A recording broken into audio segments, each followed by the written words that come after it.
Over the years, NME has put just about every British band that's made it on the map. Going back from the Beatles and the Stones in the 60s, the Sex Pistols and the Clash in the 70s, the Smiths in the 80s, Oasis and Blur in the 90s, and even bang up to date bands like the Kaiser Chiefs, Franz Ferdinand, all kind of started out in NME.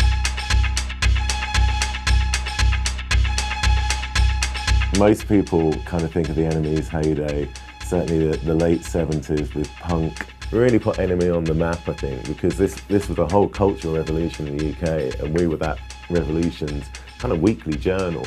And there's a very famous NME cover with the Sex Pistols and a torn up Union Jack, and that kind of has really come 30 years on, has come to symbolise punk for a lot of people. The NME does have a reputation, and I'm not sure how justified it is, for building them up and knocking them down. Morrissey said it best: we hate it when our friends become successful. And you know, it goes back to the NME's kind of counterculture stance that, you know, the minute the mainstream co-ops something, we kind of get a little bit less interested in it because we are the paper of the outsider.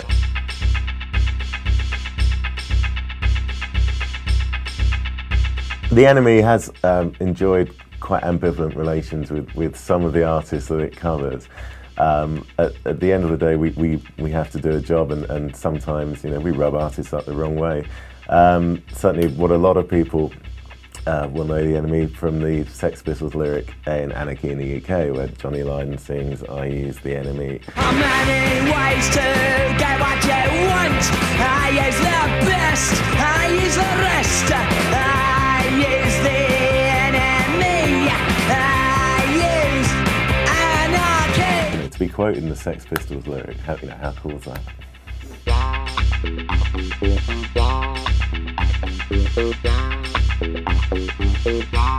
The NME is quite famous for creating its own scenes. It's something we do very well.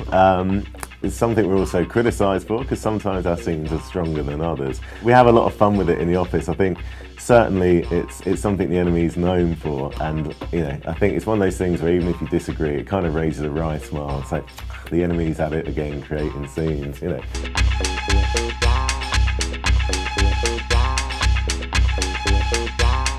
I think it wouldn't be an exaggeration to say most of the key British bands of the last 30 years, 40 years wouldn't exist without NME. Famously, we have a classified ad section at the back of the magazine where bands can advertise for members. And it's amazing that the number of bands over the years that have formed out of those little adverts. I've now said that and I can't think of a single one that has, but you'll have to trust me on that. It's true. You know, NME is much more than just a kind of reflecting pool for music. It's actually in the middle of it, and it helps drive everything in this country. So yeah, I think without the NME, music would be probably very boring indeed.